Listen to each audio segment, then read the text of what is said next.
Hello, welcome to Speech Talk Live, episode number 17. My name is Jay Oza, and I'm the host of this show. And today we have Julie Finkelstein from Connecticut and Latesh Balakrishna from Mumbai. And the purpose of this show is, as the title indicates, it's to discuss public speaking and speaking in general. And we are kind of loosely associated with the Coursera's course called Introduction to Public Speaking.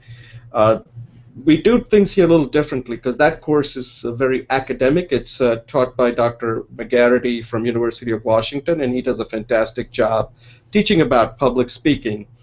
What we tend to do here is take a little bit of a non-academic approach in how do you actually use public speaking in real life. And we have created this community learning cohort on Google+, and our purpose is we have four objectives. One is to learn, because public speaking is an ongoing thing. You're never really an expert, I don't believe. Second is to teach. Some of us have been doing this for quite some time now, and Julie and Latesh have been doing this show now with me for close to 3-4 months now. And prior to that, they've also taken the public speaking course, so they know quite a bit about public speaking. But they're also a student, just like me. The third thing is to share. We also record our speeches and get feedback. Feedback is very important on both sides, learning to give feedback and learning to receive feedback. That's an ongoing thing that we all have to learn. And the last thing is to support. This is a show and the forum where we support each other, because this is where the stakes are non-existent, but you have to raise the stakes yourself to make it so. Otherwise, it's not going to improve. You're not going to improve. So that's the objective. But we're not going to put any pressure on you. It's completely up to you. But then you got to up the game, because when you go out in the real world, where the stakes are going to be high, where you're going to have to do a great job. So this is where you get to practice. And if you practice like it's real, then when you do it in the real world or in a real situation, you won't feel any pressure and you'll ace it. All right. So at this point, I will let Julie, and before we start, I always tend to forget this. I'm based out of Hazlet, New Jersey, which is about 45 miles from New York City. And today, I don't know if you know, New York City is a real mess. We have not mess because of this person, but they had to close down a lot of streets. The Pope is in New York City today, so it's really hectic there. I don't know who's traveling there, but definitely there's no point in bringing cars to New York City this weekend, actually. Today's show is going to be on, again, the theme is on story. We covered this in the past, but I think we need to spend more time, and I don't think even 1 hour is going to be sufficient, but we're going to take a deep dive into stories, look at it all sides, why it works, what makes it work, and how it could be used to manipulate people. So that's the theme. So at this point, I'll have Julie and Latesh do a quick introduction, and then, as usual, we started something. We're going to do you have 3 minutes to give a talk on any topic of your choosing. All right. So Julie, you want to go next? Yes. So this is just a quick introduction, right? Yeah. Okay. So my name is Julie. I moved from Chicago to Stanford, and before that was Canada, and before that was Hong Kong and China. So right now I'm very interested in public speaking, because I find that the course, along with the support of my colleagues and my study buddies, I have really learned to feel more confident about speaking, and also to be able to analyze and be more convincing, or at least more clear in my communications. So I found this to be extremely useful. I'm grateful for being a student here and a mentor. Thank you.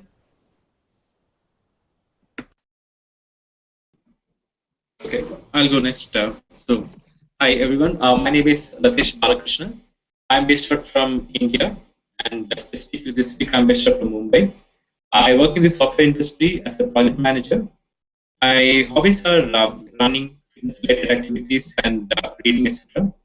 I use this platform and for getting plenty of opportunities to do public speaking. And using this platform, it has been really helpful for me to improve in all these skills.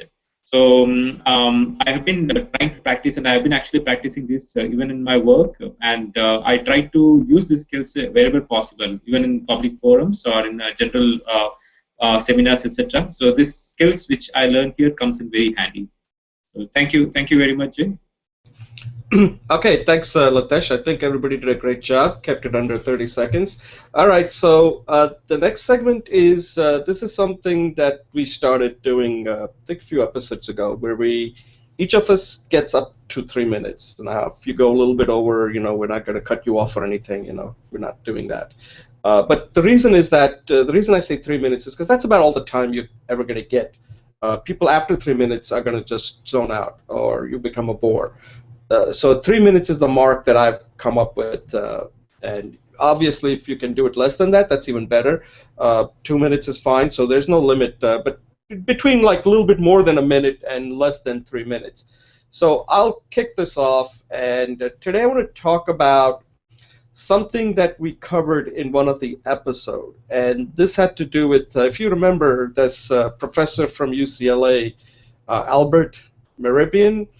And he said that when you are speaking, the way an audience perceives your speech, the 55% of the communication is through your body language, how you move, the gestures, the way you move your head, everything. That's how people perceive. That's how their understanding, your communication is taking place through. 55% is through body language.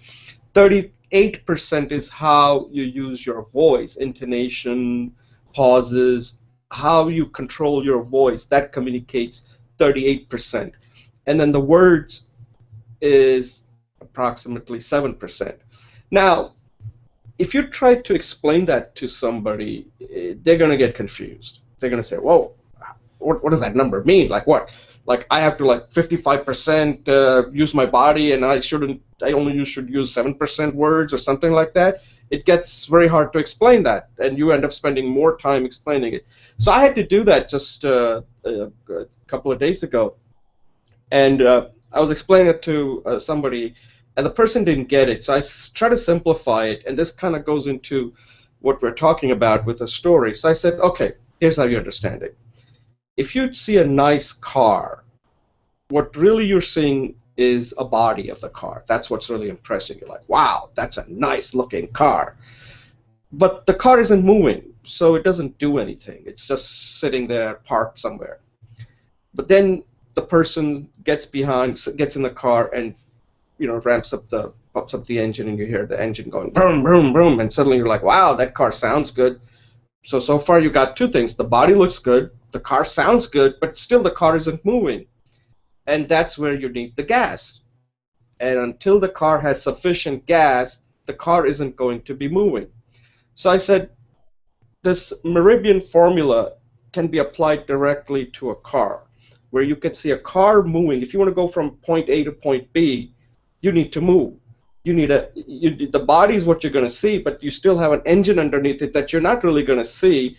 But there is also a lot of gas that's needed for that car to get there. Without that, it doesn't work. So it's not like you can split this off into 55, 38, 7. They all working together, but your eyes always tend to see the body moving.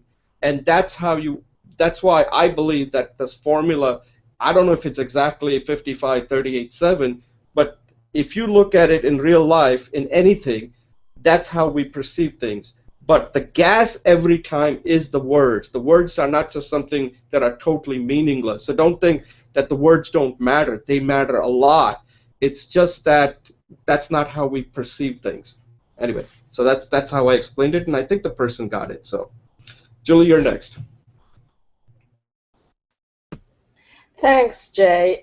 Today I thought I would stay in alignment with the storytelling aspect, and what I heard from all three speakers was that storytelling is a basic human experience, human construct, and it's deeply embedded our neural structure.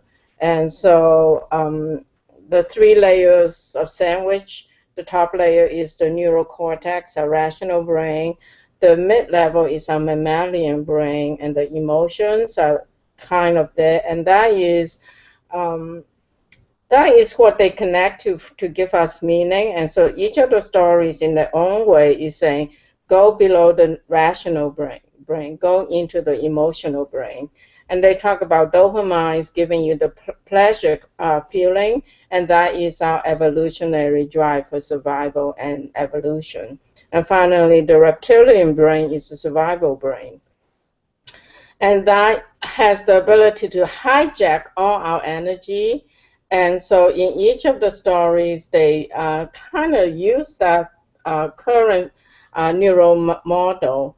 Um, so I want to just, in terms of structure, I want to add a bleeding edge or leading edge idea is that actually our gut is our first level of contact with reality. And current neuroscience shows that before we even are aware of the thoughts, 50 seconds, 1/50th of a thousandth of a second, that decision is already in our brain. So before we're conscious, it's already happened.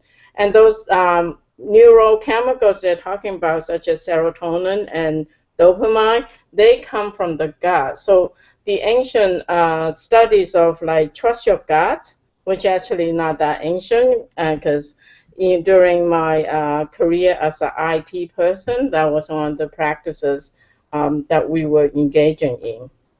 So I just want to say that in looking at our neural structures, yes, our emotional brains are there, our survival brains are there, our rational brains are there. And each of the storytellers tell us to see the power of the story, to use it as a tool, and to go beyond the story. Because one of the stories is that the stories simplify our lives.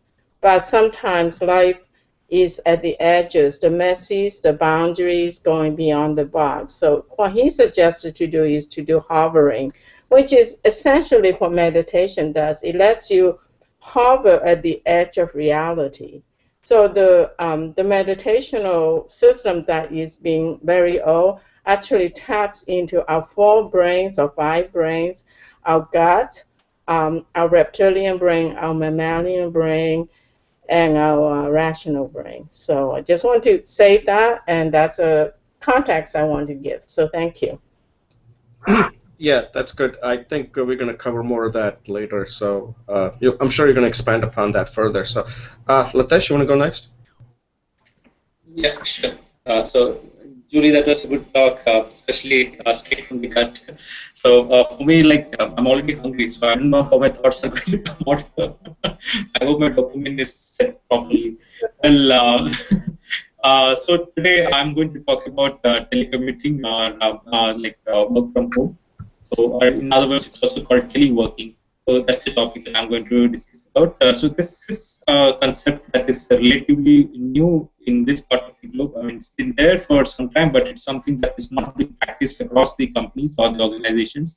So to give you a context, so technology has really broken all the barriers. I mean, there is no geographical divide that's actually there when we have a technological landscape in place. So with that context, it becomes fairly simple to ease the work-life balance. So what happens is like when we are giving employees the flexibility of working from home, that gives them a lot of advantages to balance their work life, and it has a lot of potential to increase their productivity as well. In fact, it has been found that employees who are given this kind of flexibility are having a reduced absenteeism in work. The productivity has drastically increased. In fact, there is an overtime that happens.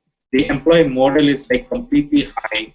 And in fact, the stress level also, because they're having good work-life balance, the stress level also goes down drastically. So with this kind of an advantages, this concept is going to stay. But it may not be applicable across all the industries. But those which have a connection with technology or where your physical presence is not really needed at the workplace, probably this is a very good concept to use. Now, majority of the employers here in India are like just about they're trying to use this kind of a practice and see how it works out. But it's still in the very initial phases, and the concept is something that the older generation is finding it a bit difficult to get up to speed. Like, what exactly? How would you be doing the work? How will this particular concept make sure that the work that is assigned is getting done properly, where the employees are not misusing this particular practice for doing some other activity during the work hours. So those kind of these are some sort of factors which are probably working against this concept in this part of the globe. But given the, I think the solution could be like to bring about a mix of both the working from home as well as giving the flexibility to be at office at like not really say 8 hours or 9 hours of clocking, but probably 4 hours or 5 hours of clocking. Something like that will mix it up with the work from home concept. Probably that gives a right flavor for the employers as well as the employees to give justice to this particular protocol. With that, I would say that with the technological landscape improving a lot, with Thomas Friedman's book, The World is Flat, really gives up a lot of insights into this. So with this kind of a scenario, this kind of generation, which really loves freedom, this concept is going to stay, and it is for the employers, it is for the industry to embrace this concept. Thank you. Yeah, Latesh, that was excellent. I would like you to expand upon that and make that into a speech, because there's a lot you can cover for that. 3 minute was excellent. So when I look at a 3 minute speech, both you and Julie, what I want is, I want to know more. That's the main thing, right? Because you're not going to give them a long speech and bore them, because you want to get some feedback. So both of you did so well was that I want to know more about this, how the brain works when it comes to processing stories, the way Julie explained. So then the next thing is, yes, I want to know more. So that's the kind of feedback you want from your audience. Is that 3 minute? Is that giving the other person? Is that getting that person, whetting that person's interest? And then that gives you an idea. Oh, okay, so I did get my point across really well in 3 minutes.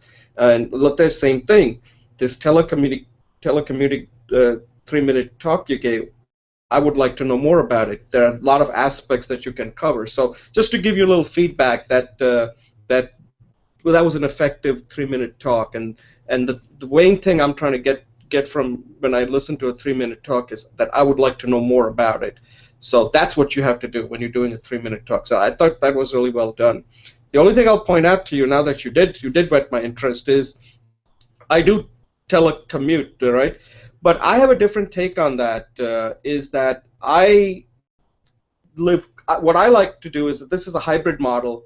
That if there is a way you can find an office space, like even one room, which is different from outside your home, I find that to be more effective. So you feel like you're going to work, yet you're very close to your home.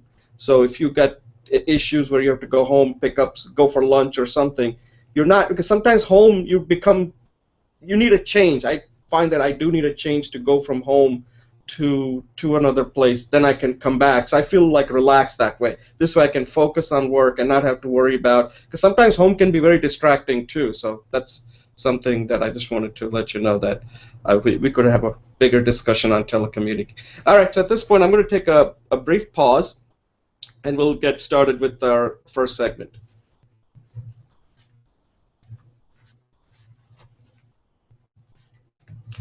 Okay, welcome back. My name is Jay Oza, to Speech Talk Live, episode number 17, and we're moving to segment number 1. And in this segment, we're going to look at story. Story from a much broader angle. Why do stories work? What's about the story? Why should you consider even using a story? And why it is so effective in communicating your message to somebody. And for this particular speech, we used a video of a woman by the name of Lisa Crone, and she gave a TED Talk called Wired for Story. And what she's saying in this video is that that's how our brain has been wired from the beginning. That's how we're wired. We basically know how to understand something through stories. That's how we've done it through ages. And if you think about it, she's got a point there, that that's how religion has spread over the years, right? Before people could actually write down some of the great religions, whether it's Hinduism, Christianity, the way they were able to get people to understand some of the lessons that were being taught was through stories. So that's how we've been brought up through ages. And if you look at all religions, it's got the strong part is the story. Story is the main part of all the religions. And in fact, uh, people go and listen to a preacher. In India, they have these, I don't know if they're called swamis, but they give talks on Mahabharata and Ramayana, and it is really, their power is in the way they tell those stories. That's why people are just moved by them. They'll go and listen to this for days and days and days because these epic poems are really long, and they'll sit through like 9 days to listen to Mahabharata and Ramayana. And the same thing happens, like people in the U.S., they go to churches, and the preacher is telling the the lesson isn't the lesson is simple, but to explain that so that people can remember it is the power, is the story, the way they can tell the story to the people, the congregants who are attending. Uh, there's one thing, I know you guys have lots, I don't want to take up too much of time, and there's one thing I'll point out that that she does in this speech, and she talks about how stories have been influential, the role that stories have played in changing history. And she cites this book, Harper Lee's book called To Kill a Mockingbird. And what she says is that that book kind of showed about how African Americans were mistreated in the South. And what Harper Lee's book did was it raised the awareness slowly, so that people started understanding that they were not treated fairly, even though slavery had ended after Lincoln, after Civil War, but still African Americans, there was that separation that existed, and they were not treated well. And that book, in that case, it had to do with justice, how this one African American male was tried for rape and then was sent to jail, and I think he was, that I don't remember the details of it, and he ended up dying in jail. And that kind of showed people about the injustices that existed in the South. There were two other books that she does not mention that I'll just briefly mention that also had a real influence in changing history. One was a book called Uncle Tom's Cabin, and this book came out before the Civil War. It was written by Harriet Beecher Stowe, and that helped get rid of slavery. And in fact, Abraham Lincoln once said to Harriet Beecher Stowe that you're the woman, who's caused all this, problem, and as a joke. And in a way, that book was highly influential. Still today, even though we don't have slavery, but there is slavery that still exists in the world. And the third book I'll mention also had a real big impact on changing the way people viewed things. And it was a book written by a woman named, it's interesting, all these three books are written by women. I just noticed it, was Rachel Carson. And Rachel Carson wrote a book called Silent Spring. And here she was showing how effect that pesticide was having on the environment. And that book kind of created the modern environmental movement. I think that book must have come out in the early 60s. And prior to that, there were really not much focus on pesticides that people were just dumping in the ground, and would get into water. It would cause all kinds of sickness and birth defects, all kinds of problems that caused. And that book kind of focused on that we had to be very careful with what was being with all these pesticides in the air, in the water, and in the food. And to this day, I think when Al Gore came out with his, I forgot his, he had come out with this movie, and I think at that time he brought attention to this book, Silent Spring by Rachel Carson. So the point is that stories are extremely important, not in communicating your message, but they're important in changing history. So I think I agree with what Lisa Krohn is saying, that that has a lot to do with how our uh, brains are wired. Julie, you want to expand on that further?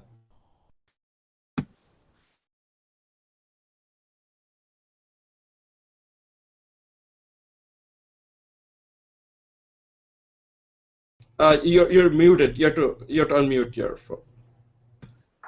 Wow. Okay. So you saw my body language. So today I want to look at the meta aspect of speaking, and so I'm looking at the. I'm very interested in timing, as you know. So I'm looking at the introduction and the conclusion, how much time they were used, and also the transition from the introduction into the main point, and then the transition to conclusion. So this young lady spent about almost 5 minutes in the introduction, and she spent about 2 or 3 minutes in the conclusion. So that's almost more than a third, less than a half in that margin. And her basic message was stories are powerful, they're hardwired, and then at the end, in the conclusion, she says, feel the impact, respond mindfully, and use the power of story as a tool. Never underestimate it and use it wisely. So how did she go from the beginning to this? She started off with friendly gestures of her own experience, and she really actually didn't go into the topic except to use that as a transition point. And at the transition point, she says, stories are hardwired, and they affect the way we behave. So she used examples of her belief system, her core belief system, and then she showed that she demonstrated that her behavior was different. So used the personal stories in all three cases. At the end, she transitioned into how you can do it by those two sentences. So the story was very speaker-centric. But if you look at it, basically 5 minutes for introduction, using this personal story as transition points, using the different messages, and then the conclusion is where she shared her experience. I find it very interesting that almost half of the time was used for introduction and conclusion. Thank you. Yeah, that was good. Latesh, do you have any comment on? I mean, approach it from not only from the speech. You can comment on the speech itself, but overall as a story, what she's talking, the content, and then you can focus on specific to her speech giving. Right. Yeah. Thanks, Jay. Lisa Crown, for me, like when she started off with the talk, as Julie mentioned, she was actually discussing and giving the introduction a lot. I think there are some talk which would pull you to listen to the subject, to the topic, and there are some where you need to take the patience and you need to make yourself heard. You need to make yourself press yourself so that you are able to listen to what the author is trying to convey. So from that angle, I felt that there was a slight disconnect because there was a lot of words. The number of words which she was using was like phenomenal, and it was like very fast-paced talk. So from that angle, I didn't feel it like it was helping me to really get the concept that she was trying to say. It kind of many things went over my head. But yeah, for me, from the angle of her content, it was really like a lot of personal experiences which she spoke about how stories can be compared. Like she gave the example like when her house was really in a bad state, it was quite untidy, and she was trying to pretend that she was not home when a neighbor came knocking. So, and then she says that this is because she always considers like her house should be the best, like what we see in normal TV ads. sitcoms and normal movies, etc. Like how we see the best things, very tidy, very nicely decorated, and so she realizes that her life is now getting guided by something that is more glamour driven, which is something that she sees in somewhere else. Basically, that is bombarded to her mind so much of this world of make believes. And that's like kind of a stories. That's a kind of a storytelling impact that she had on her life. So she says that see, we always learns from our mistakes or past. It's like either you run away from the past or you learn from it or run from it, and that's what she had used. That's a nice statement that I actually liked as a takeaway from this particular talk. So the past hurts, either you learn from it or you run from it. And she gave the concept. I mean, she gave the civil rights movement. She brought it out very nicely through the book written by Anne Scott, and wherein this lady was able to really, through the powerful media of storytelling, she was really able to make people feel the change rather than making people understand what the change is all about. So changing the thinking of people by making them aware of how to feel it. So that part really came out very nicely in this. And in terms of stories, she says that it is about giving the context, triggering a lot of emotions in people, and silently guiding our actions through it. So she says that story rules her life, and it transforms a lot of activities. So in fact, when I compare to that even to my daily life, in fact during my childhood and all, my uncles and all used to tell me stories. So I used to really enjoy listening to those stories, because it's like maybe a different world. It's a kind of different curiosity. It triggers some kind of emotions, and maybe it's some kind of neurological activities that happens that actually rightly said. So that feel good factor when you hear something which is like, and if it comes through some kind of narrative, and it takes and some kind of learnings, and it gives you a feel good factor, which really makes that the real world worries to go away, and you experience something different. So yeah, I enjoyed the concept what she said probably, but it could have been presented in a more maybe in a more slow pace, and maybe she could have been a bit more there was no connect with the audience. It probably could have brought in some more arousal factor to listen to the entire speech. Thanks. Yeah, no, that's a good point you make. Here's I'll say for her on her defense is that TED Talks have a pretty strict formula that a speech cannot be more than 18 minutes, and this is a very content-rich speech. I mean, if you go through it, I listened to it multiple times, so it's really like my analysis is kind of based on viewing the speech probably 3-4 times, and also I've been doing some research on this whole topic. And when I look at her speech, because I've heard her give a lengthy interview, like a podcast, where she's talking for one hour, and she's very interesting to listen to. This woman loves to talk, and she really is an expert on stories, and she really knows the power. But she's so passionate about this particular topic that I really came away learning a lot.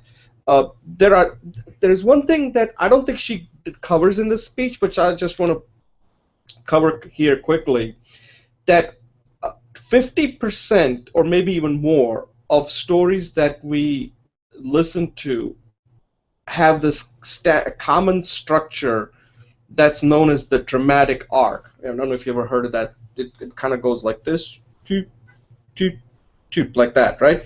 And it has 5 parts to it. Most of the stories you'll ever come across will have the following structure, where in the beginning they call it the exposition, where you set up the scene, the characters, and the problem, right? Then there is that rising action, like something is taking place, something is happening. Then it reaches a climax at the top, right? So you're going up and it reaches a climax. Then there is that falling action, and then you have the resolution.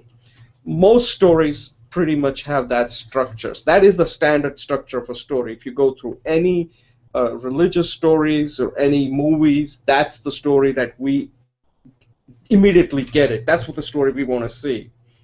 And the other point that I'll make here is the power of stories. And this has to do with, I think she mentions it in her talk, that stories can be positive and stories can be used for negative purposes, depending on how you look at the situation. And some of it is quite obvious. And just looking at today's situation, the two things that come to mind is here in the United States this week we have the Pope. Pope tells stories like he gave a speech to the Congress yesterday where he brought in four people that he used to tell a story. One was Abraham Lincoln, the other one was Martin Luther King, third one was a social activist named Dorothy Day, and the fourth one was someone named Thomas Merton. I don't know much about him, but I believe he had to do with like having dialogue with people. You got to talk to people. I have to do research on it, but that's what I believe he's famous for. And he used these four people to tell a story on what good we can do to people. On the other hand, you have ISIS. ISIS are also very good at telling stories. Their stories is to get people to do some of the worst things to other people, killing people, chopping people's head off, all kinds of stuff. But the common thing they do have is that they're able to do all that. If you ever watch ISIS video, they are very compelling. They're telling a very compelling story, and obviously it's working because people from all over the world are willing to just drop everything. A lot of these young people are from a from good families. They're in school, they're willing to drop everything and join the cause. And that just wouldn't happen unless there was a story that just resonated with them. Somehow it appealed to them. And so they're also extremely powerful in telling story. So unless you have a better story that can get somebody to really feel for you, you're not going to be successful. So you have to figure out what is that story that's going to get your message across. Sometimes it's not even the message. The story is sometimes more important and more powerful than the message itself, even though you do need a message, but the message is not really that complicated. But the story has to be that compelling story in that structure that I just mentioned, that people immediately can see it, and it gets them to do all kinds of good things and even some terrible things. Julie, any closing thoughts?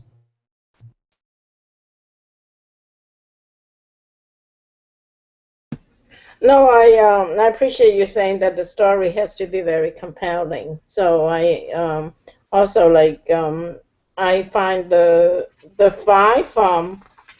five phases of the storytelling very interesting. I'm just wondering if that's true for the Asian art of storytelling, because like in music, the Western music has all those five movements, right? But the Asian story sometimes can be just a single tone. So Yeah, you'd have to get an example. We can cover that next when we talk about storytelling in business, because some of those stories in business do have to be a little different. So we can touch upon that next. But overall, based on the people who and most religious stories tend to follow the same dramatic arc. Whether it's Bible, whether it's Hindu text, they all tend to follow the same structure. I'm sure even Islam, the stories are very similar. There is always somebody that there is that initial, there's a challenge out there that somebody faces, and then there's a climax, then there is a change that has taken place, and then the resolution. And I think that arc is a pretty standard. According to somebody, if you look at Hollywood, I'm sure the Bollywood movies are almost like 80% like that. Uh, more than 50% of the stories follow that structure. That's what, whether it's movies, TV shows, or anything, where that's what we understand. And the only thing difference is the setting is different, The plot may be different, the characters are different, but the structure remains the same. And in Bollywood, for example, that may even be much higher if that structure. And Latesh can comment more on that since I haven't seen a Bollywood movie in a while. I agree. Storytelling is like very powerful. I mean, that's what even Lisa has been conveying through her speech. So that's really. I mean, she has brought in actually the comparison between the real world actual scene and what happens when we are, given so much of glamour. I mean, we are given so much of good pictures of all good things, which is like it looks like the best in the class, etc. But then the reality is something probably we need to understand that and accordingly, make our feelings, make our lifestyle according to what could be practical, rather than going by stories or being influenced by them. Thanks. Yeah, thanks. Just before we move on, I agree with Julie. I like the way she concludes her speech when she I like the way she does that. Like here, she talks about the story, and then she tells us the three things where she says, learn to sense if you are in a sway of a good story, that surge of empowerment. Then she says, learn to master the tools of storytelling, and then she says, third thing, she says, never underestimate the power of story. I like the way that she concludes that after she has given us all these examples and sets that all up. Her conclusion is very powerful in this particular speech. Okay, at this point, we're going to move on, take a quick break, and then move on to our next segment.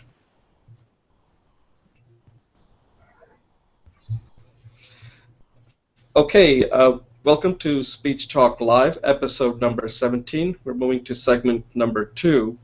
And in this segment, today the theme of this episode is on story. This segment, we're going to look at a speech that was given by Steve Dennings. And Steve Dennings is an economist who worked at World Bank. And he came up with something interesting. And I read about this. Actually had an article in a Harvard Business Review that he wrote in 2004 titled Telling Tales, where he describes what he's describing in this particular speech. And a little backdrop, because what he is talking about is that that traditional Julie, can you mute your line, please? Thanks. Like what? Mute. I can hear the background noise. Sorry, I didn't realize I was. Oh, that's okay, no problem. Yeah, so what Steve Dennings is talking about is this traditional dramatic arc story is one kind of story, but that story may not work in a business environment for a number of reasons that he talks about in this speech. So it's not good enough sometimes. We always see, this is the reason I included this particular speech is, and in the next one by Tyler Cowen, is that we always tend to simplify things and say, hey, you need a good story, you need a good story. And I agree, you do need a good story. But what Steve Dennings is saying, you need the right story, because good story isn't going to work. If, for example, if Latesh is in the IT field and he goes with this dramatic arc story, bunch of techies, they're going to laugh at him and saying, what the hell is this? You're wasting our time. This guy must be from marketing. We didn't get somebody who's a technical person. And that's how they will react to it, because that type of story is not going to work with people who are looking for real content, real information. Now, remember, the people in the business setting tend to be very analytical, but the story you tell people that are with an analytical mindset is a different kind of story. It's a story where you have to kind of give them a scenario where they could see, oh, this could even apply to me. So what Steve Dennings does is somewhat interesting. And if you listen to the speech closely, he tells this story about a guy from Zambia, right?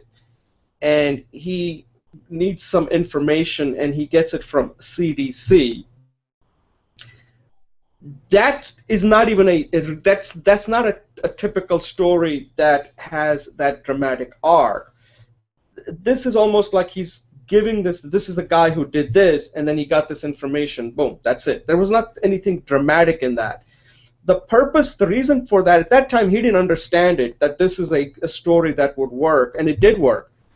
What he's trying to say to people who are at World Bank is that why is he not getting this information from World Bank? Why does he have to get to CDC to get this information that he's looking for on malaria, I believe, or something to do with something that he's looking for information? So the point he's trying to get across is that this story isn't a complete story that we're all used to when you think about a story, but it's just as effective, in fact, even more effective, because he's trying to get people from World Bank to see clearly, hey, yeah, that's interesting. Why is that information cannot be coming from World Bank? And that's what he wanted to do. That World Bank was sitting on boatload of information that should be available to people around the world, and somehow they need to create an initiative to make that happen. And that's when he came to the realization that in business, stories are also important, but it's not that simple. You can't just go in and give that traditional story. That traditional story may work for certain situations, but other situations, depending on the situation that you're dealing with, you have to craft a story that is going to resonate with the people so that it achieves your objective. And in this case, his objective was that he wanted them to see how World Bank could be in this picture that currently that they were not. And that's what the Steve Denning is trying to get across. So I think that what he's saying is that stories are important, but you got to do some work here, that you got to come up with the right kind of story so that it really resonates. It's not simple as like, hey, I'm just going to give a story where somebody just starts out with a problem, then he struggles, and then he figures it out, and then that may not work because people may not have time, and people are also suspicious of a well-told story, and especially in technical, where they want to know how did this problem occur, cause and effect type of situation, because that's how they see their world, and you better know that your story is going to resonate with them the way they think. So, Julie, do you have anything to add to this?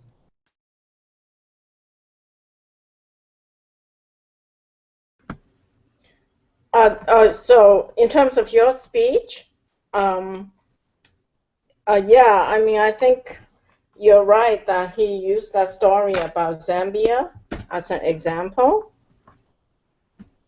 Sorry, my phone just disconnected. My happy is just disconnected.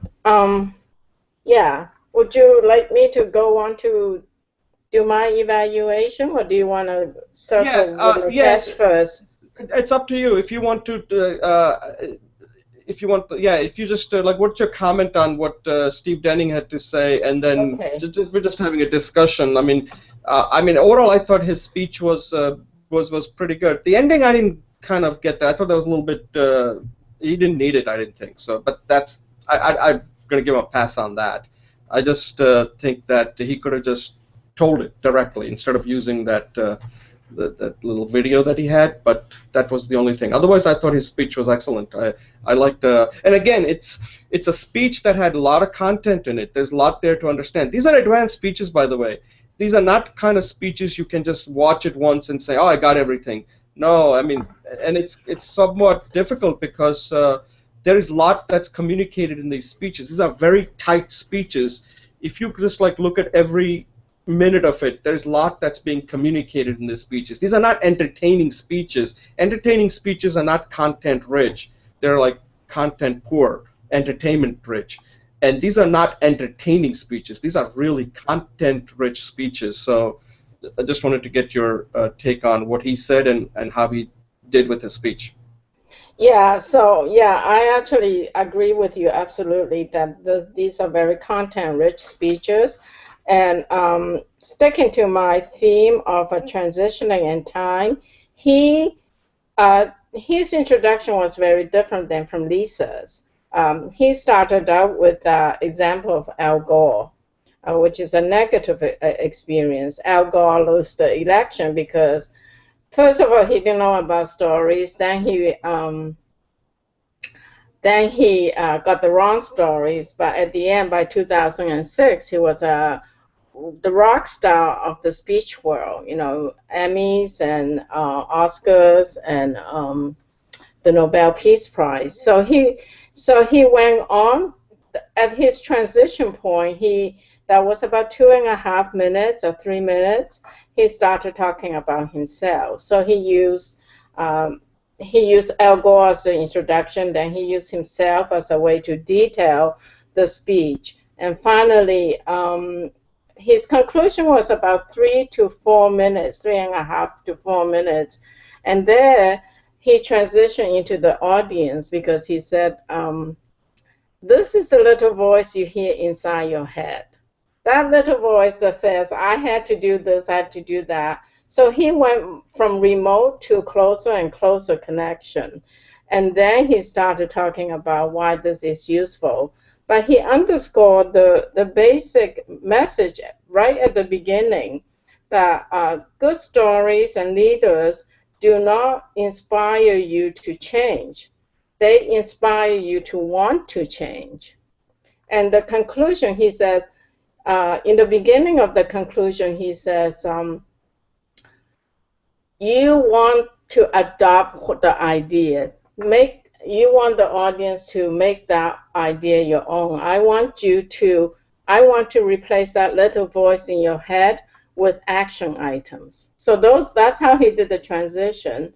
And then his 4 main points are for leadership. So I think you're right that he talked to the community of business people, but I do believe that they work for personal leadership as well. And his points are be true, but not just factual. Go deeper into authenticity, because he used the Titanic message where people could say 700 people safe, which are true in fact, but it's a misleading fact because many more people died. His second one was positive tone, where he says that the pleasure principle, which Lisa talked about greatly, is necessary for people to do that transformation. And then thirdly, keep it minimal, which is true, because that's how the message gets through. In fact, if you look at unresolved photograph digitally, there's no meaning at all. It is some kind of algorithm they use to simplify the message that human brain can take meaning. So in fact, we're taking 100% of the information when data is coming into our brain, but we only need about 5 to 10 or maybe even less to get meaning. So he wants to get to that 5 to 10%. And finally, as a way to do the leadership aspect, he says, for me, that's the most important aspect, is contrast before and after. But he did the introduction and the conclusion again in somewhere between a third and half the time. So it appears that for these kind of speeches in TED anyways, a lot of the time is used in setting up the message, getting the core idea, and then half of that time is used for the details, and then the final aspect to conclude it. And I agree with you, that video was very disorienting, but maybe that's his own marketing process. So that's what I have to say, is that I think, again, the time used for intro and conclusion comes up to somewhere between a third, and he made his conclusion very clear, and he had a very clear transitioning process. Yeah, the thing about the video was that I don't think he needed that. That's what the whole thing was. It kind of distracted, because then that video was the conclusion, and what he's saying is that this is how you should tell that story, and he could have easily done that using hand gestures or his voice to convey that. I don't think he needed that music and all of that other stuff. It just, like you said, it was conjointed, right? It was somewhat disjointed from the what his main speech was. So, if Steve, are you listening? Next time, don't do a video. Just do a song and dance. Latesh.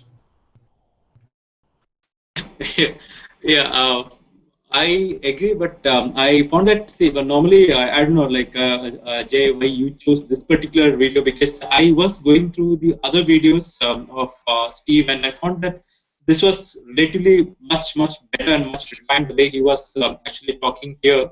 It was having a bit more structure, etc. And like when you play a particular video on YouTube, when it ends, the second video automatically starts. So I thought, like, okay, let me go and listen to the second video also, which is playing anyway. So I found that when I checked the second and third videos, this was relatively much better talk, and I found this to be really a kind of the subject that he was mentioning and the way the story has to be told. Very compelling, and it really made me actually listen very actively. And for me, there are a lot of takeaways. One thing very important, I think, is like when we are actually, because nowadays it's been like a trend that you try to do a public speech or a talk by giving some stories. You want to actually relate to an incident, you want to narrate something, and that's how you want to grab the attention of the audience. But the key point here is that if the story is not true, or if the person is not able to bring out factuals properly, then the credibility is completely lost. So, and he mentions the example of how the number of people actually in the Titanic which sank, and then the count which he was giving was so incorrect. So, if there is some kind of a situation which happens in a real-time public talk, the moment you talk fact on the face, then I don't think the audience would really be interested in listening to you further, because they know that this guy doesn't have the facts properly. So then that itself closes the entire credibility to your talk. So that ends it there. But so when we are going to present some kind of a story, or when we are going to talk about some incident, make sure that it is really true, or if it is not true, then try to help it. I mean, just support it with a lot of facts and figures, and that would actually make it feel a bit more authentic. And of course, it should have a positive effect. And he mentions it very clearly that normally when we are watching a movie or we are reading a novel or anything like that, we try to have the ending to be happy. If we don't find the ending to be happy, we probably lose that kind of the feel good factor. So it should bring out a positive effect when we are going to narrate something. And he mentions about the two types of listeners. That is, one, the people that you are seeing on the stage, and the other is the little voice in your head. So the news stories, it has to be like constantly you need to innovate and get the attention of both the audience as well as the little voice. Otherwise, the little voice will go here and, hey, why am I sitting here? Why is this guy talking about this? So he will go here and there. So you need to bring both the person who we are seeing and the little voice also in sync. Minimalistic, cut down unnecessary talk and just talk to the point. That gives some kind of structure, and contrast feeling, which is like before and after, like what was the change that was seen. And contrary to what you and Julie had, Jay and Julie, that he ended up with that small video probably was not needed. But I found that was quite okay, because for me, when it was a more of I think the way he has been brought up. I mean, he had his work environment at World Bank, where he was more of completely into a corporate environment, and he is trying to sell a story to his upper management, so that they are able to take up the idea of having an information system in place. So when we had to communicate that idea, we may not have really the pleasure of having a lot of time to talk. It's just like a 3-minute speech that we gave, right? It's similar to that, or maybe an elevator speech. So it's like we need to communicate the ideas in maybe a minute or two or so. So at that point of time, if you are very crisp, you have these slides in place, and you are just going to give them facts and figures with proper structure, it gives an impact, and that curiosity factor gets risen. And once you plant that kind of a curiosity in the top management, probably from there, the plant will, the idea will take a shape and it will start forming. So I think that's really I found it to be like quite good, and it was a little bit different from the normal talks that we see. That's about it from my side. Thank you. Yeah, that's a good point. Let me comment on the video part. I think what he was trying to do, and again, it's not the video, it's just that that video belonged in that speech, and I don't want to make a big deal about it because it's not really that big a deal. I thought the video was really good. The thing is that there was no setup for that video. Basically, that video was summing up what he had already talked about as far as what Juliet pointed out with contrast before and after. And if you look at that video, that's what he's doing. Here's a company that did this, and here's a company that didn't do that. So there was that contrast that he was showing, and there was no setup for that video, saying that, listen, if you want to do a video where you want to try to convince somebody, here's an example of how you can do it in such a short amount of time. So that's it's like Julie said, it can't go too much like it's like a commercial for what he was doing as far as his business practice, consulting practice was concerned. That's the only issue I had. I didn't have any issue with the video as far as what the video was trying to show. The other point that I think you both pointed out, and I'll touch upon this a little bit more, that he doesn't really cover in this speech, but I've seen him when it's in writing. Story itself isn't as important as storytelling. And there is a distinction there. You can have a very good story, but as you pointed out, both of you pointed out, if it's not authentic, that story, people will sense it that you're a fake. And this happens in politics a lot, if you ever noticed, that all politicians have been told that you got to have a story, you got to have a story, but what they're sometimes missing is that they're just not that authentic. And in politics, where you're trying to convince people, authenticity is very hard for some people, and this is kind of reflected in polls. Like one of the things that right now, both in the United States, we're getting ready for the 2016 election. The two of the leading candidates are having problems, Jeb Bush and Hillary Clinton, and these are highly qualified candidates. But the problem they're right now having is on authenticity. They are coming across like they're very well scripted. And that the reason why Donald Trump somehow seems to be doing so well is that he comes across as a very authentic, even though he's a total goof with some of the things that he says and does, but nevertheless, he's coming across as a very authentic person. And sometimes people want to believe you if you are authentic. So the point is, if you guys already know this, but if anybody's watching this, don't get hung up on, I got to come up with a real good story. Come up with your story so that you are authentic, because if you're not, that story is not going to help you. People will sense it, even though it could be you may sound great, you may hit the boxes, but it's still not going to work because people at the end want authentic. They don't want it can't come across as too perfect. So any last thoughts, Julie and Latesh? Julie? Thank you. I appreciate that last story about being authentic. Is that it? Anything else, or that's it? Oh, Julie, anything else? Okay, Latesh, do you want any last thoughts, or you're done? I think this was a good way of actually showcasing how to do storytelling, especially in a corporate environment, when you need to be very short, very clear, and make an impact within the limited period of time. And from that angle, I think his experience dealing with the World Bank upper management and etc., which gives a background of how we can actually win with an innovative idea and with the storytelling. If you combine both together, then probably you have a lethal weapon in your hand. Yeah, thank you. Okay, thanks a lot. Okay, we'll take a brief pause and move to our third segment. Okay, welcome back. Uh, this is Speech Talk Live, episode 17, and we're moving to the third segment. And in episode 17, we're focusing on just one theme: storytelling.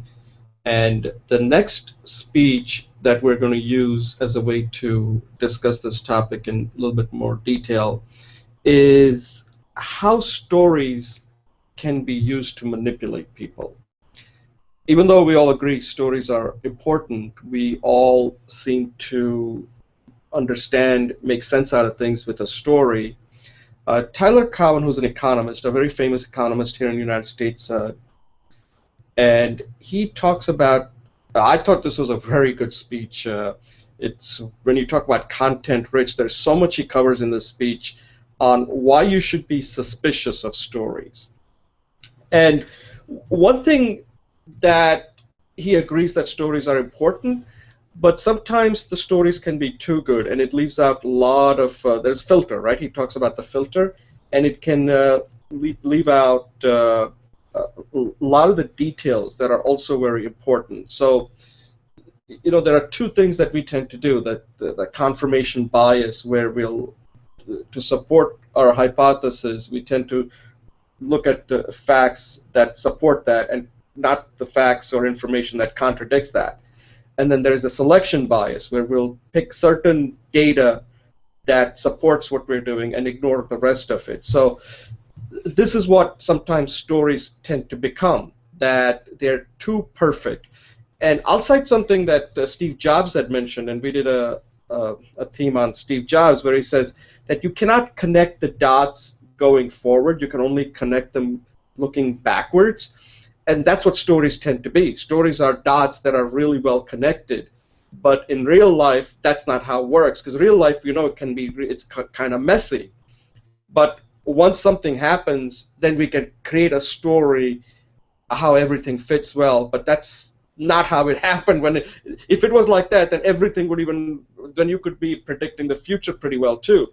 But we tend to show with the stories how everything came together.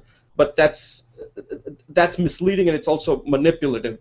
But the reason that works is because our human brain, and this is something that Daniel Kahneman talks about in his book, where we use this, he calls this two systems: system one thinking and system two thinking. System one is like quick, we just get it, and we don't confuse with more information. And sometimes these stories are so well structured, we immediately get it. Boom, this is how it makes sense.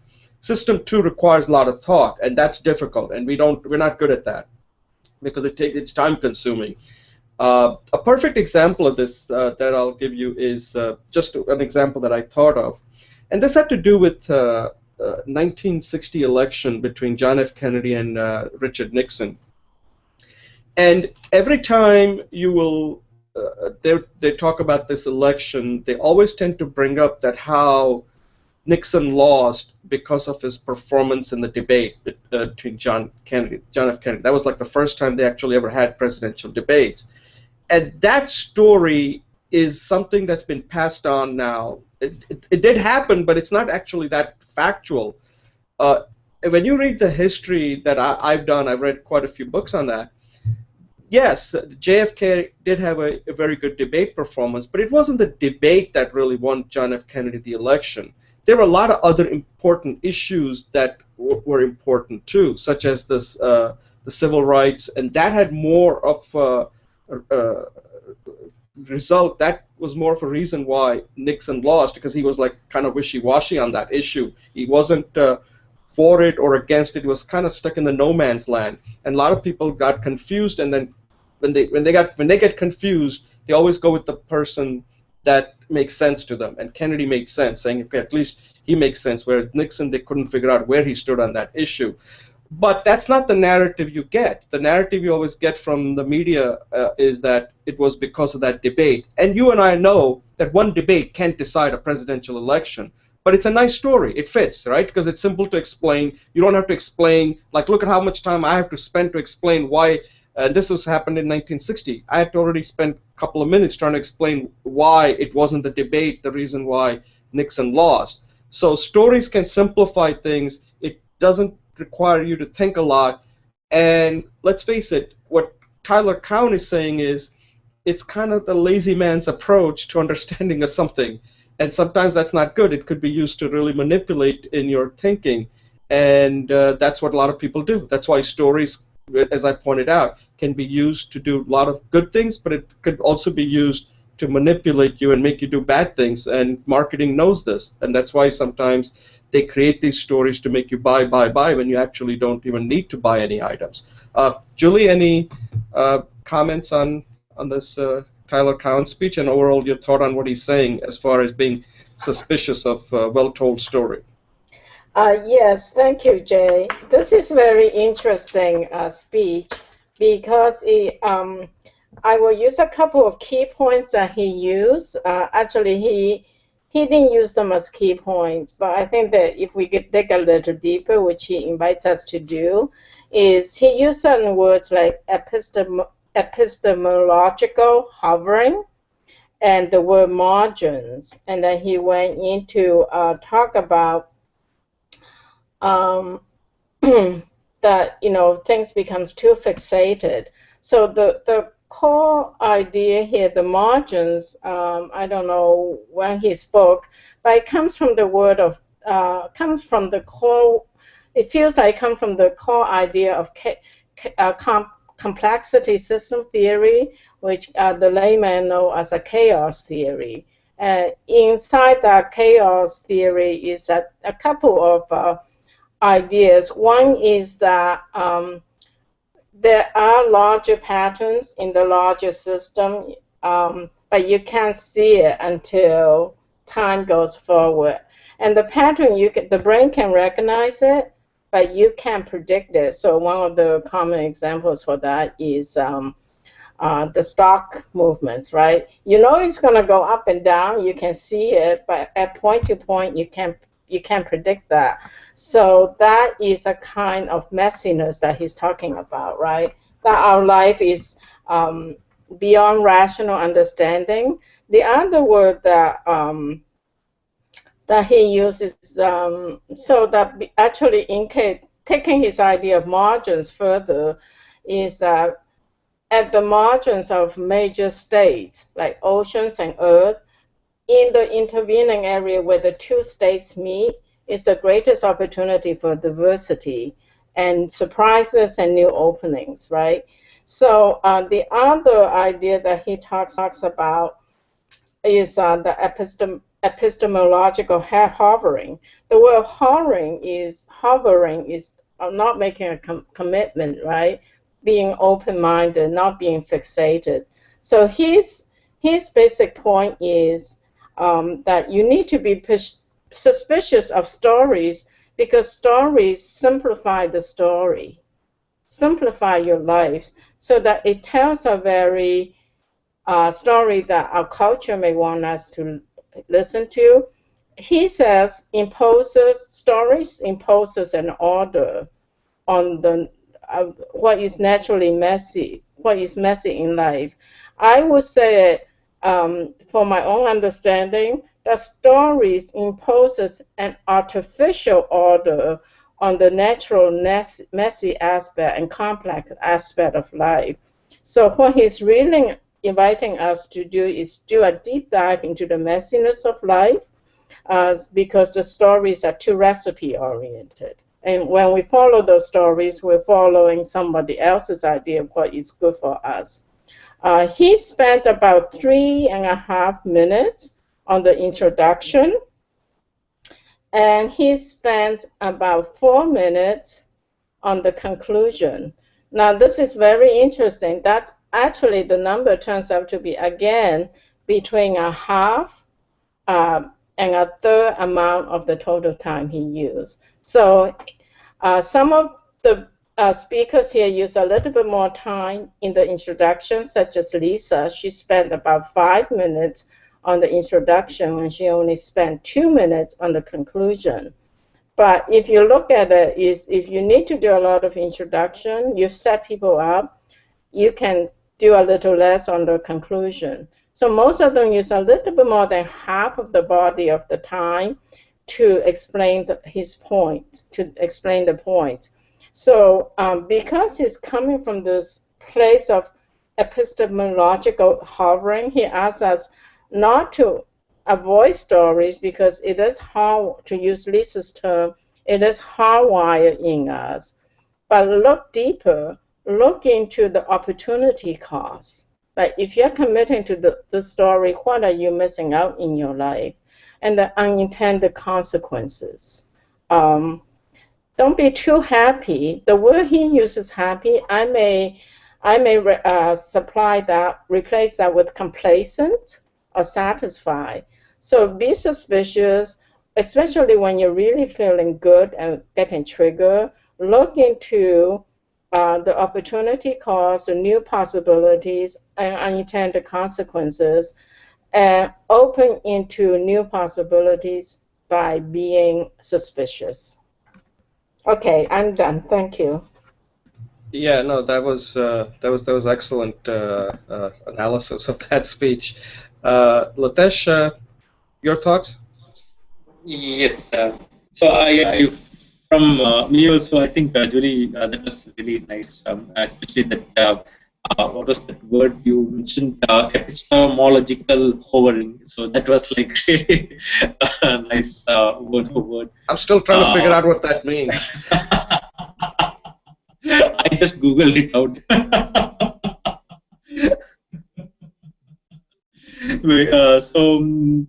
Yeah, this particular talk about Tyler Cowen. We need a story from Julie so that we understand what that word means. So, Julie, that's your next 3-minute talk. Oh, sorry, Latesh. No, that's fine. That's fine.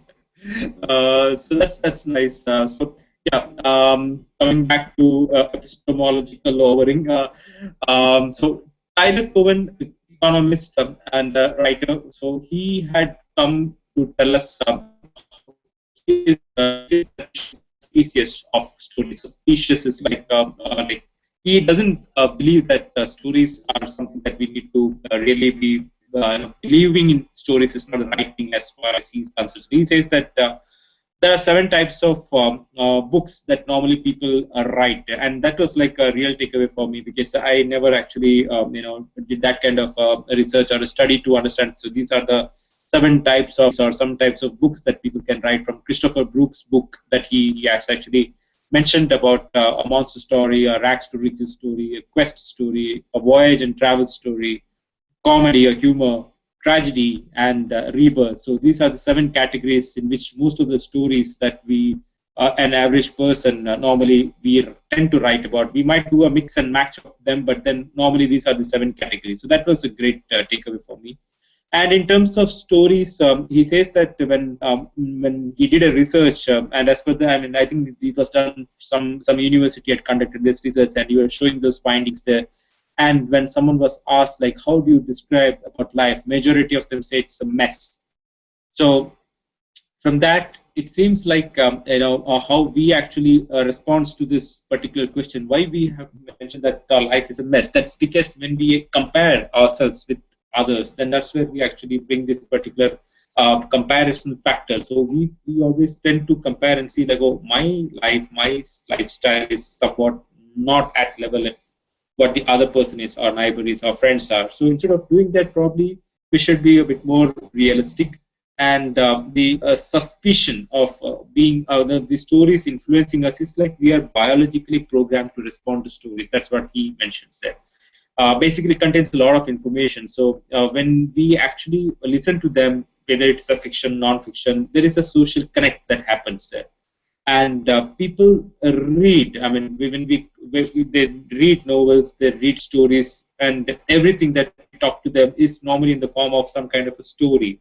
So the problem with stories is like when we live like a story, like a living narrative of a particular story, then we actually tend to be biased because we try to form or we try to go as per that particular narrative instead of living the way our life should be shaped. So instead of being bored by somebody else's experience or somebody else's story or somebody else's lifestyle, we should be looking at the way that we can shape ourselves instead of looking at others and then shaping our lifestyle accordingly. So, and he mentions it very nicely when he talks about how we stray away from the reality. Example, he says that we get out of the bed to start our day. We tell ourselves a story of self-deception. So he says that just maybe a mess of life. So he mentions that hey, I'm doing a great job. I'll be like really active at office. I'll have a wonderful team to work with. So we are probably, if you really like it, that's well and good. But if not, we are trying to deceive ourselves by giving this story to ourselves, by telling it ourselves. So yeah, it's going to be a great day for me. So that's like self-deception. That may not be the right thing to do in the long run if you're not really happy with what you're doing. So that the third way is that another way that he mentions is maybe the third point. It's about how outsiders manipulate us with stories. So that's more of the marketing gimmicks that people do. Basically, the advertisers, how they sell a story, or they bundle it up with some kind of endorsement with the story. So that's how you actually tend to do the selling. So basically, the takeaway from this particular speech is that story is fundamental, and everybody likes to listen to stories. And normally we tend to listen to stories which we like to listen, which influences us most. And people who really wants to change themselves, so people who are really interested in story, would be really interested in knowing much more details about it. But we should be more suspicious when we hear them, because this comes at an opportunity, cost of opportunity.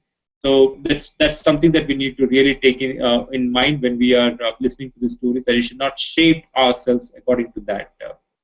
All right, so that's about from my side, Julie, and Jay. Thanks. Yeah, I think the main takeaway from this talk by Tyler Cowen is kind of pretty important. And what he's saying is that, yeah, we are all susceptible to a story, and that's fine. There's nothing wrong with that. But don't stop there. Go deeper, because most of the time we assume that if the story is so good that that has to be the truth. And that's not. It's a filter, right? Because somebody is controlling how that story is told. And I'll give you a perfect example, and something Julie and I can probably relate to, since I think we're a little bit over 30. And I watch these programs on TV, like 70s, 60s is a little late. I wasn't in this country in the 60s, so I can't relate to that. But I started watching this show, a show on CNN called the 70s, where they show you some of the things that happened in 70s. And I'm like totally blown away. I'm like, wait a second, I experienced all these things. They weren't that clean when that happened. Now the way they're describing it, when they put it into a story, it sounds like, wow, this was pretty interesting. I lived in a good time with these, or some bad time, where these things are happening, like the Watergate and all of these things. When they're happening, they're not that, like I said, when you're experiencing it, there is no real story. Another thing would be like sports. Like if you watch a live sports event, there's play after play after play after play. There's no story there. It's just happening, right? It's real time. But then if you ever go back, maybe a year later, or maybe even nowadays, not even a year later, could be in the evening, and they put a story together, and you're like, wow, that was an interesting game. And when you're watching it, you're like, there is no turning. Like, there's a big word in sports they always use. This was the turning point of the game. And I'm like, when you're watching a game live, you don't see like, you know what?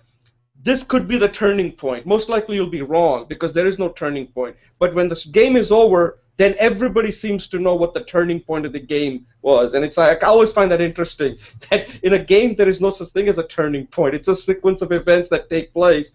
And then at the end we put a story together, and the story in a sport has to have a turning point. So anyway, it's interesting that how a story gets better and better as there's more space there, more time. Your story gets even much more compelling. You get better at telling that same story. So, Julie, any last thoughts? I think we got about 3 minutes left. Yeah, I think it's really the common message is always stories are very powerful. They're hardwired into us, and we can use it as a tool to inspire people. Don't underestimate it, and also question the stories in your life that you get, and be open to new possibilities. That's what I got out of it. Excellent, excellent summation there. Latesh, any last thoughts? Yeah, I also feel that storytelling is something fundamental and it establishes connection with the people. But we need to be comfortable also with being messy life, whether it is, we need to be more agnostic, practical, and instead of living in a narrative. And he mentions that he mentions it very clearly that we are here for a messy reason and not for a journey. I like the statement that he mentioned there. You are here for a messy reason, not for a journey. So live in the mess and be more practical. So that's the takeaway from this particular talk. Thank you. Okay, that was good. I want to thank both Julie and Latesh for excellent discussion. I think we covered this in quite a bit of detail because I think stories are very important and they're all around us. And I think it helps to understand why you should tell stories, how you should construct a story, and how it applies in different situations. But at the same time, be aware of when you're receiving a story that there is a lot behind that story that you don't know. And even though a story can be very well told by a very good storyteller, but still you have to get a little deeper when it comes to making any kind of business decisions or even life decisions. So I think this was excellent. Any closing thoughts on the program before we call it quits? Okay, Julie liked it. Latesh, do you have a thumb? Absolutely good. I There we think it go. was. We got the thumbs up. Okay. So this will be on YouTube. All right, guys. Thanks a lot because I think this thing gets cut off exactly at the broadcast starts. We can keep talking. Okay, guys. I'll see you next week. Thanks a lot for joining and participating. Thank It was you. a very good Thank discussion. you. All right. Thank Bye, you. Julie. Thank Thank you. you. Yeah. Have a nice Enjoy your weekend. weekend. Thank you. Bye. You too. Bye.